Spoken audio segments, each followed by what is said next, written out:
There's really nothing worse than a bunch of snotty suburban kids with a lot more money than brains. Get in, boy! Let's do this! And this gang of intellectually challenged 20-somethings drained their trust funds on fashion accessories and muscle cars. Their idea of a good time was to play at being fast and furious.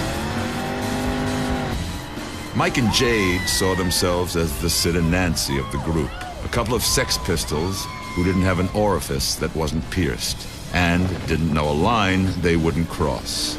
Today, Jade was taking her new tongue piercing out for a joyride. A slave ring is something like what I'm wearing here, where a barbell is connected to the bead that closes the ring. The slave master would attach a leash or a chain to lead their slave around.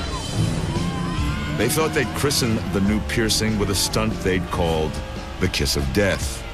The two lovers remained lip-locked until the last possible moment when the cars would pull away to avoid a stationary object. In this case, a slow-moving forklift. The stunt would have worked, except Mike and Jade suddenly found themselves tongue-tied. Get back in the car now! One would have the slave ring with the hoop on it, and then what would end up happening would be that the ball on just the plain regular tongue ring would get lodged in that ring.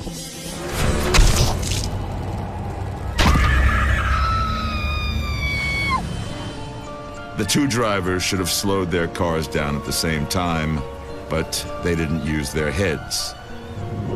So instead, Mike and Jade lost theirs. Kids these days do some pretty dumb things. These two could have used a simple heads up.